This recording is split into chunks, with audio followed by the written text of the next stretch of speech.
Good morning 11th class students. आज हम लोग कुछ और फंक्शंस के बारे में पढ़ेंगे। ठीक है, आज भी हम लोग सिर्फ फंक्शंस के बारे में पढ़ेंगे। ठीक है, नेक्स्ट वीडियो जब भी मैं बनाऊंगा उसके अंदर आप लोगों को मैं इस एक्सरसाइज के क्वेश्चंस करवाऊंगा, लेकिन पहले में बेसिक्स क्लियर होना बहुत जरूरी है। ठीक है, कोई जरूरी नहीं है ज्यादा फास्ट सिलेबस चलाने की, हमें जरूरत नहीं है। ठीक है, हमें लेकिन जो फंक्शंस है, क्योंकि इंपॉर्टेंट टॉपिक है ये, तो इसके बारे में हमें पढ़ना बहुत जरूरी है। देखिए क्या है, some important functions and their graph. पहला आपके पास आता है आइडेंटिटी फंक्शन। ये फंक्शन आपका, ठीक है, आइडेंटिटी फंक्शन क्या होता है बेटा? देखिए आइडेंटिटी फंक्शन क्या होगा। आइडेंटिटी फंक्शन, जो आइडेंटिटी फंक्शन आपको दे रखा है, इट इज डिफाइंड बाय, किसके द्वारा डिफाइंड होगा बेटा? ये fx is equal to x के द्वारा।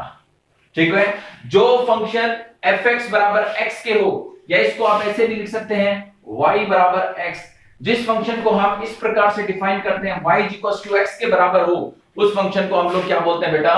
आइडेंटिटी फंक्शन बोलते हैं। ठीक है, अब देखिए आइडेंटिटी फंक्शन कैसे। अब देखिए y is equal to x आपको दे रखा है, तो इसका मतलब जो फंक्शन है वो कहां से कहां तक हो गया बेटा? r to r। फंक्शन कहां से कहां तक हो गया बेटा? r to r। इसका मतलब ये r टू r का मतलब क्या होता है कि जो फंक्शन है उसकी डोमेन कितनी है? रियल नंबर, और उसकी रेंज भी कितनी है? Real number. जैसे जब आपके पास इस प्रकार से दे रखा हो f dot r to r, तो इसका मतलब हो गया उस फंक्शन की डोमेन भी रियल नंबर दे रखी है, और उस फंक्शन की रेंज भी आपको क्या दे रखी है? रियल नंबर दे रखी है। ठीक है, जैसे आपके पास x है, मैंने तो पिछली वीडियो में आपको बताया था कि जो x होता है, x की जो भी वैल्यू होती है वो डोमेन को डिफाइन करती है, और जो y की वैल्यू होती है वो किसको डिफाइन करती है बेटा? रेंज को डिफाइन करती है। अब जैसे सपोज करो मैं x की जगह 1 रखता हूं, तो y भी किसके बराबर आएगा बेटा? 1 के बराबर आएगा। x की जगह अगर मैं 2 रखूंगा, तो y भी किसके बराबर आएगा? 2 के बराबर। मतलब x की जगह अगर मैं जैसे y बराबर, x की जगह मैं कोई भी रियल नंबर रखता हूं, तो y किसके बराबर आएगा बेटा? रियल नंबर के बराबर आएगा। तो इसका मतलब जो आइडेंटिटी फंक्शन है उसकी अगर डोमेन की बात की जाए तो वो होती है ऑल रियल नंबर्स। जितने भी आपके रियल नंबर्स हैं वो सारे के सारे इसकी डोमेन होगी। अगर इसकी रेंज की बात की जाए तो वो भी क्या होगा बेटा? All real numbers. ठीक है, अब देखिए इसके अंदर हम इसका ग्राफ कैसे ड्रॉ करेंगे। ठीक है, इसका ग्राफ कैसे ड्रॉ करेंगे, ध्यान से देखना। इसका ग्राफ कैसे ड्रॉ करूंगा, जैसे फंक्शन आपको दे रखा है y बराबर x, ये दे रखा है। ठीक है, ये एक टेबल बनाता हूं मैं। ठीक है, यहां पर x है, यहां पर y। ठीक है, x की जगह आपने रखा -2, तो x की वैल्यू, y की वैल्यू भी कितनी आ गई? -2। x की जगह आप -1 रखते हैं, तो y की वैल्यू भी कितनी आ गई? -1। x की जगह अगर आप 0 रखते हैं, रियल नंबर है बेटा, यहां पर भी क्या रखेंगे? 0। ठीक है, और देखिए x की जगह अगर मैं 1 रखता हूं, तो y की वैल्यू भी 1। x की जगह 2 रखता हूं, तो y की वैल्यू भी कितनी है? 2। ठीक है, अब देखिए इसका हम लोग क्या करते हैं? ग्राफ ड्रॉ करते हैं। ठीक है, ध्यान से देखना।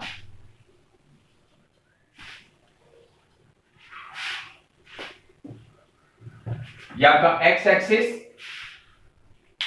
ध्यान से देखिए, ये आपका x एक्सिस है।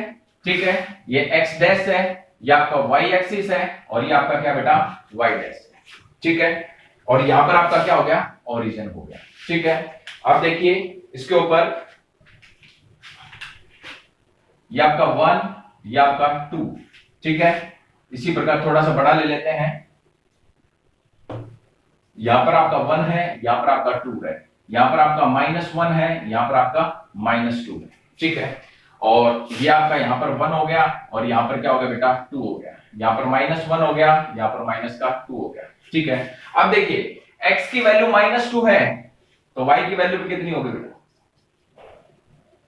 -2। ये वाला पॉइंट हो गया आपका।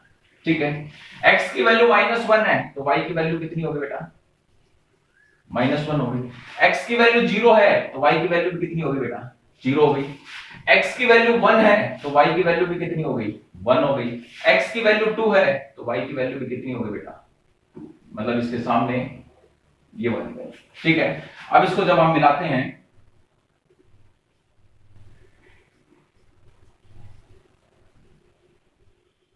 तो ये आ गई। तो इसका मतलब इसके अंदर जो ग्राफ बनेगा वो बिल्कुल एक स्ट्रेट लाइन बनेगी जो कि ओरिजिन से पास होकर जाएगी आपकी, ठीक है। जो भी इसके अंदर ग्राफ बनेगा वो आपकी एक स्ट्रेट लाइन बनेगी जो कि कहां से पास होकर जाएगी बेटा, ओरिजिन से पास होकर जाएगी, ठीक है। आई होप आपके समझ में आ गया होगा अच्छे से, ठीक है। अब मैं बात करता हूं अगले फंक्शन की, ठीक है। देखिए अगला फंक्शन है आपका second constant function.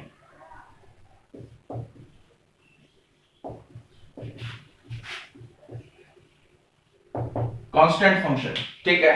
Constant function क्या हो गया बेटा, कांस्टेंट फंक्शन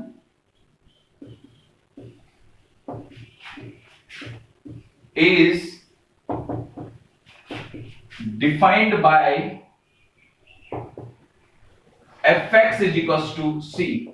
कांस्टेंट फंक्शन को आप किसके द्वारा डिफाइन करेंगे बेटा, fx is equals to c के द्वारा डिफाइन करेंगे, ठीक है। fx is equals to किसके द्वारा डिफाइन करेंगे बेटा, c के द्वारा डिफाइन करेंगे, ठीक है।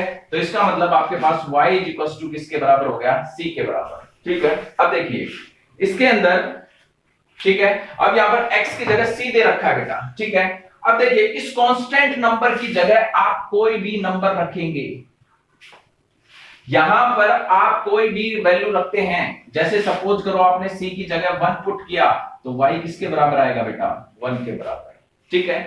अब कहने की बात ये है कि इसके अंदर जो डोमेन है वो आप कुछ भी रख सकते हैं, कोई भी रियल नंबर रख सकते हैं, लेकिन जो रेंज आएगी वो एक पर्टिकुलर नंबर आएगा। जैसे अगर मैं यहां पर 1 रखता हूं तो y की वैल्यू 1 के बराबर आ रही है, तो इसका मतलब जो रेंज है वो उसी कांस्टेंट वैल्यू के बराबर आएगी जो वैल्यू आपने वहां पर रखी है।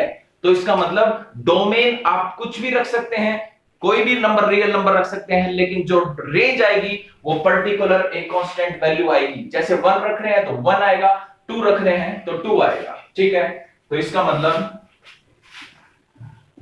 इसकी डोमेन की बात की जाए तो वो आएगा ऑल रियल नंबर्स, ठीक है। और अगर इसकी रेंज की बात की जाए तो वो आएगा बेटा आपके कांस्टेंट नंबर, मतलब जो नंबर आप y की वैल्यू जो कांस्टेंट नंबर आपका आएगा वही आएगा, ठीक है। मतलब जैसे यहां पर y की वैल्यू जिसके बराबर आएगी वो आपका एक कांस्टेंट नंबर आएगा, मतलब उसकी जगह कोई भी रखेंगे क्योंकि y किसके बराबर है, c के बराबर है। यहां पर कोई भी वैल्यू रखोगे तो y के इक्वल आएगा वो आपका, ठीक है। अब इसका ग्राफ देखिए, इसका ग्राफ देखिए,